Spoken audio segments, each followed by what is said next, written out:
भैया प्रणाम।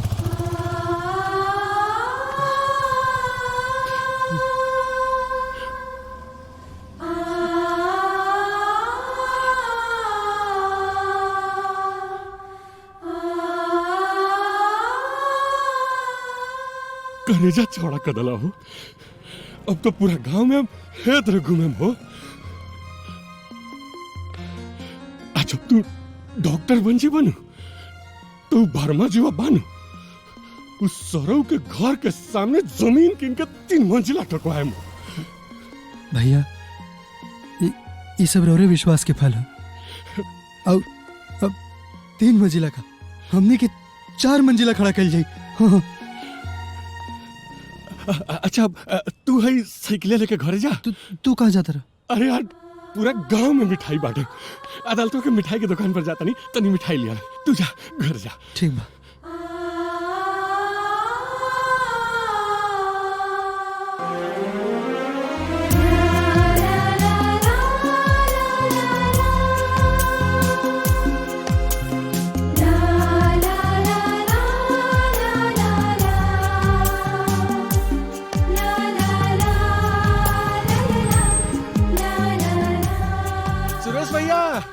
अरे मोहन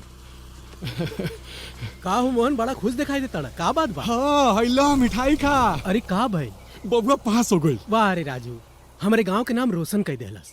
सब तो नहीं के आशीर्वाद बा। अच्छा चलता नहीं जो प्याज लेके आओ। हैलो मिठाई खा।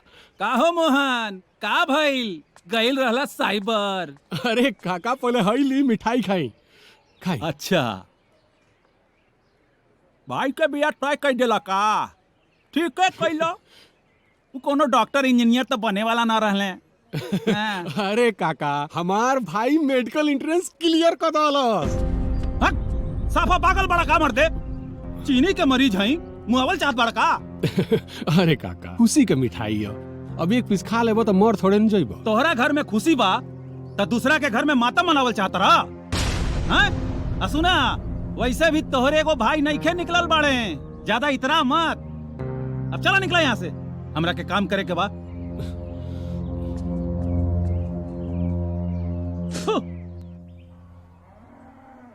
अरे ओइजा पढ़े लिखे खातिर भेजले रहनी। हाँ और तू का कैला? तो के समझ में नहीं खे आवत। तोहरा के अपन पेट काट काट के पढ़ाऊनी लिखाऊनी, और तू का कैले रे? हमनी के सारा सपना तोड़ देले। का बोल दरोगा जी? अभी तक तो कुछ ना भइल, लेकिन अब्बो से ही लड़का ना सुधरल ना तो बहुत कुछ हो जाई। पैजामा के नाड़ा ठीक से बांधे नहीं खे आवत, ओकरा पहले ही प्यार मोहब्बत के चक्कर में पड़ गई ने। प्यार मोहब्बत और नहीं तो का सुनले नहीं खा, सराहल बिटिया डोम घरे जाली, उहे हाल इनकर बा। पढ़े के बजाय कॉलेज के प्रिंसिपल के लड़की के पटा लेहलस। प्रिंसिपल साहिबा इनके कैरेक्टर सर्टिफिकेट में ऐसा लाल स्याही चलौले बाड़ी कि अब तो जीवन भर इनके कोनो कॉलेज में एडमिशन ना मिली। एगो लड़की के चक्कर में हमने सबके सपना चकनाचूर कर देलस। अब रो मत, इनके ना खेती बाड़ी में लगावा। आज के बाद गलती से भी वो लड़की के आसपास लौकले ना तो समझाइब ना, सीधा जेल के हवा खिलाई।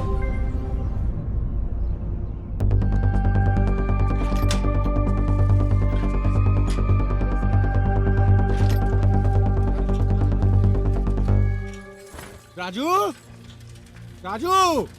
अरे का भइल जी? डगुआ त गेल रहनी खेत में खाद डाले ना। बउआ कहाँ बा? बुलाओ ओकरा के। वो तो संगतिया संगे बलिया निकल गई। अब बलिया कहाँ हो?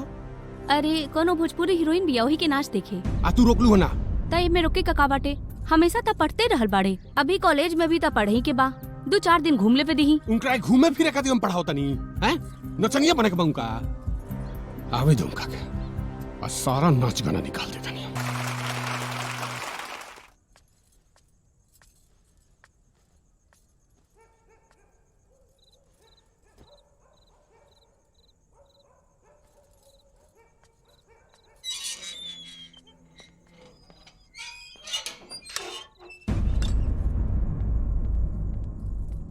कहाँ गइल रहो?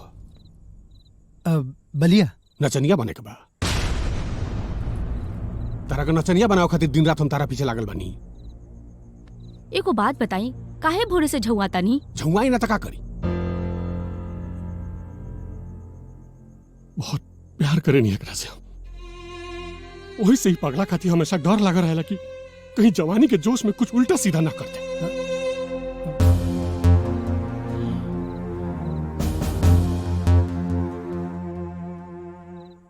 लखनऊ में जाके पढ़ाई कर जरूरी बा। हाँ भैया, अब इतना बढ़िया अंक आइल बा त बढ़िया मेडिकल कॉलेज तो लखनऊ में ही बा। अरे तो लाल बहादुर शास्त्री जी कौन जाके लखनऊ में पढ़ाई कर ले रहा? देखो बबुआ, जेकरा कुछ बने के रहेला नु उ गांव में पढ़ाई करके बन जाला, आ जेकरा कुछ ना बने के रहेला उ चाहे इटली में पढ़ाई करके आवे, कुछ ना कर पाई। हमार बात मानो, बिहान गोरखपुर के मेडिकल कॉलेज में जाके एडमिशन करा देता नहीं।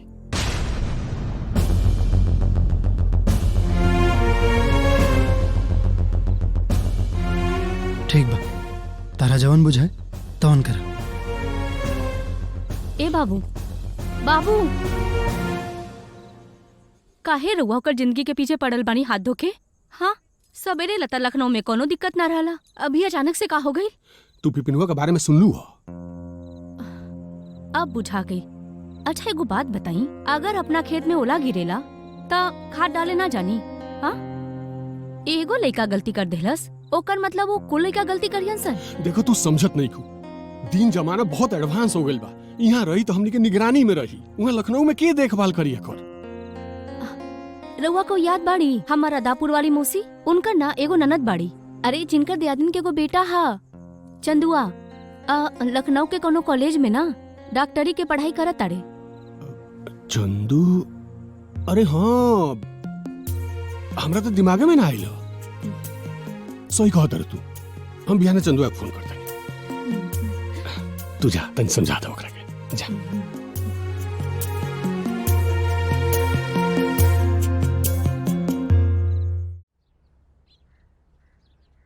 निम्मन से मन लगा के पढ़िया, जल ना।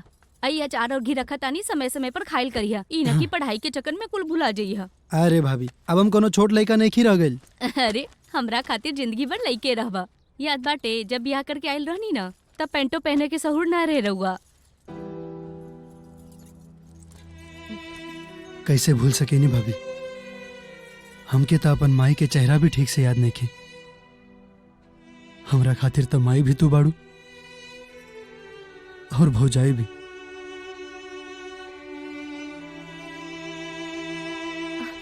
बस बस, ऐसन कुल बात करम ना तो हम अपना से दूर कहीं ना जाए दे। लखनऊ जाए के बाकी ना ही। हाँ हाँ, जाए के बा भाभी, जल्दी जाए कर। के बा। अभी तले दूगो बैग ना सरियाल गइल धोनी से, देखो चैनो नहीं खेल लागल। ना ना, जल्दी चल, आधा घंटा टाइम रह गइल बा, बस छूट गई। अरे दहिया लावल भुला गई नहीं हम, 1 मिनट रुके जा। चलो, अरे कहाँ रह गइलू? ये दही खाला पहले, तब जइया।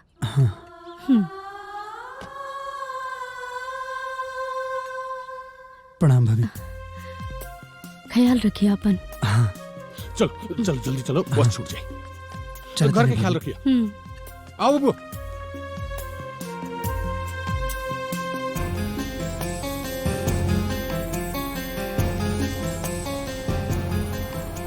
बस आ गए, जल्दी उठा जल्दी।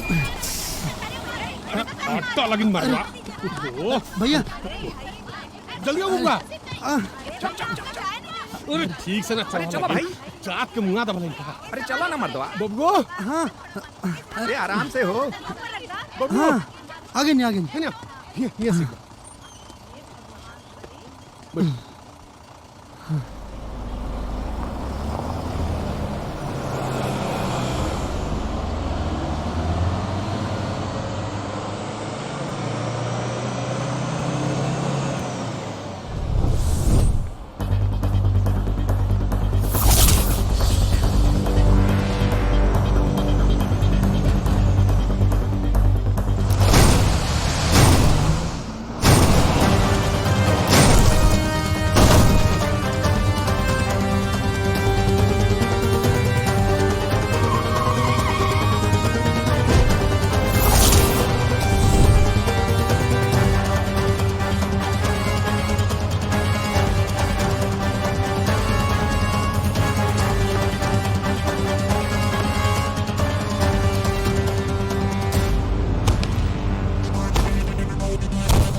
छोड़ दे। बाबूजी प्रणाम।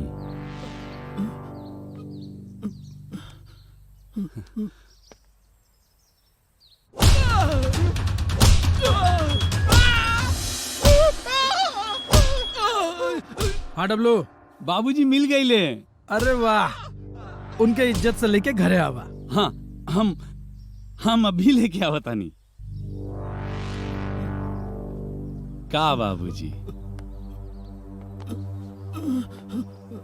का जरूरत रहे बस के पीछे रहुआ भागे के? हमनी के गाड़ी लेके आवत रहनी ना रहुआ खातिर। हाँ, घर के बाद घर में ही बैठ कल जाई ना। हाँ, चली अपना घरे बैठ के बात हुई सब। हाँ चली। ए, इज्जत से बिठाओ बाबूजी के गाड़ी में। तनी सुना तारू।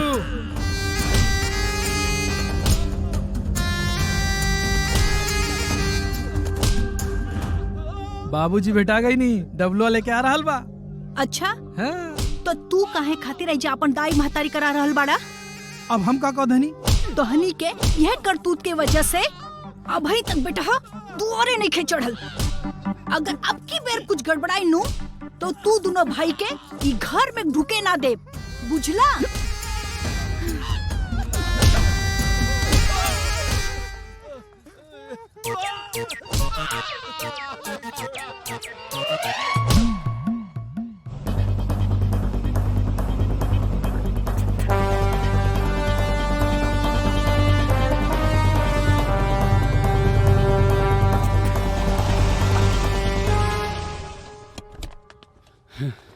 आई बाबूजी। का मकसूदन? जी मालिक। कितना रुपया में तोर बहन के बियाह हो जाई? जी जी। अरे जीजी का करे तारा? जैसे तहार बहन वैसे हमार बहन। इला तू 50,000 रुपया अपनी बहन के धूमधाम से बियाह करिया, ठीक बनू? जी मालिक। 10,000 में तोहर माई के इलाज हो जाई ना? जी माइकी। अरे माई हॉस्पिटल में बाड़ी ना? हाँ मालिक। हाँ, तब ये ले माई के अच्छे से इलाज करिया और हमार प्रणाम कह दिया। ए बबलू, बाबूजी। आई बाबूजी। बाबूजी प्रणाम। आई ए भैया जगह दे। आई बाबूजी, बैठी आई। प्रणाम बाबूजी। आप डब्लू। हाँ बबलू। तनी भैया लोग उनके इज्जत से बहरी तक छोड़ के आवा। ए, चले। अच्छा भैया चला। इंजा आराम जा से भैया। बैठल बाड़े। चल। और बताइए बाबूजी। मिल गई पैसा, खुश हो गई ना? हाँ बस। ये हमारे दान दक्षिणा के कार्यक्रम तो चलते रहे बाबूजी। ए, चल पैसा दे पैसा। चले देहने।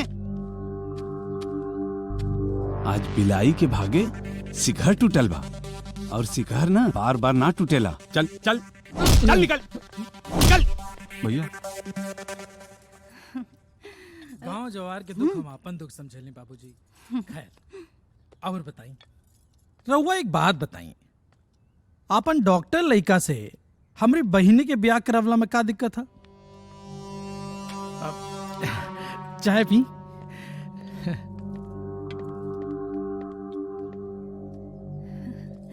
और सुनी, दहेज की बिल्कुल चिंता ना करी। जितना आप सोचे हो खबना, उसे 2 गुना ज्यादा दहेज दे हम।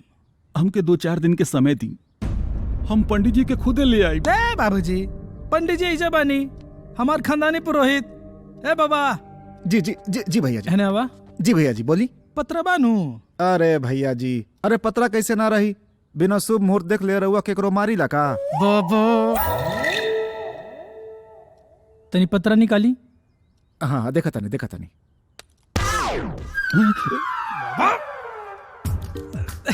बाबूजी चाय पी ना। कहवा क्यों? रवा चाय पी। गलत पॉकेट में धरा गया ठीक है। बा, पतरा है ने बा।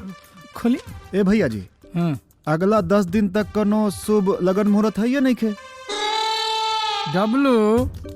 का ए बाबा, अब है काले तो रामधनिया के बियाहे के तारीख निकल ले रहला। हम निकल ले रही। हाँ। अच्छा, अरे हम निकल ले रहा ठीक है न होई वही दिन रहुओ कैली। अरे देखी तो बाबूजी काली के फिक्स करी। तनी 2-4 दिन के हमरा समय दिहल जाए, हमरा तैयारी करे के बा। लेट करे से कोनो फायदा नहीं है बाबूजी। चलिए परसों की फिक्स, ठीक ना डब्लू? हाँ परसों ठीक बा। हाँ परसों जा तनी भौजी के बोला पियरी पहनाओ के व्यवस्था करे। ए भौजी हाँ हाँ अभी लेके आओ तानी। हाँ बाबूजी मुंह मीठा करी। ये ले मुंह मीठा खाई ना बाबूजी, आराम से खाई। जल्दी ले आई ना। हाँ हाँ आ गई नहीं। इला बाबूजी बिस्कुट छोड़ बेकार। उठी बाबूजी आई। इधर बबलू। वाह बाबूजी ढिंचैक, बहुत बढ़िया लगा था बाबूजी। पियरी पहराव का मतलब है ना बाबूजी, ब्याह फिक्स हो गई। क्या डब्लू? हाँ बबलू। बाबू के आशीर्वाद। हम हो गया। हाँ डब्लू? हाँ बबलू, जब बाबूजी के इज्जत से बाहर तक छोड़ के आओ। प्रणाम बाबूजी। छिया मोर राजा। भगवान हमार सुन लेनी। अपने सास ससुर के वचन देले रहनी कि ननद के ब्याह के बाद डब्लू के ब्याह हो जाए, तब हम अपना कोख से संतान पैदा करब। हाँ, हाँ।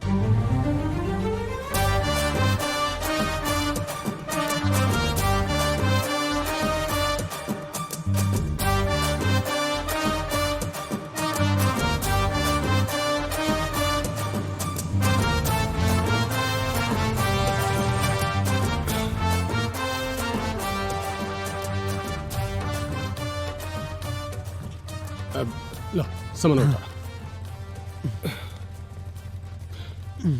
कितना पैसा भइल हो? 100 रुपया।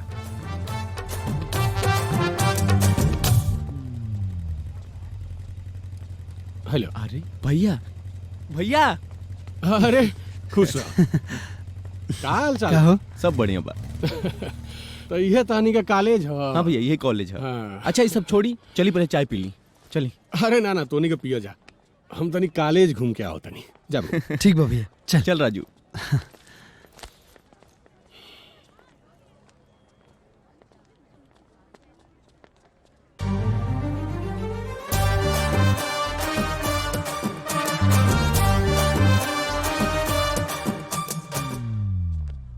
बाप रे बाप,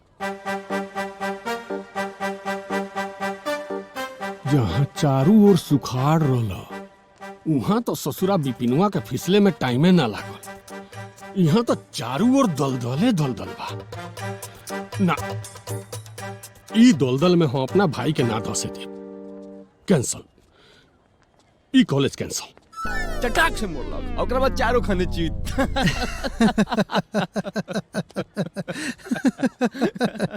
ए चंदू कन्या आओ तन। का भैया?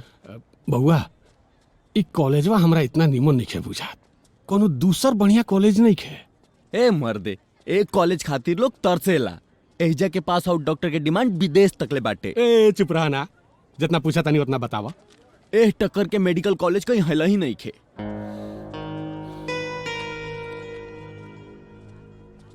अरे का हो गइल? का सोचता रह?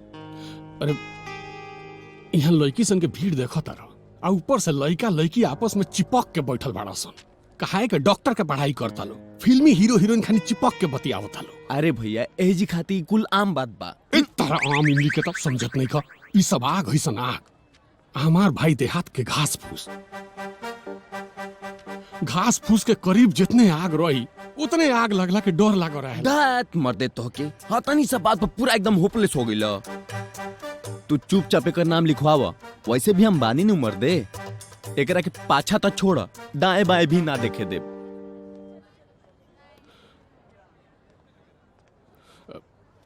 ठीक बा, तोहरे भरोसे नाम लिखाओ तनी, हमार भरोसा कायम रखिया। अरे बिल्कुल भैया, तू लिखा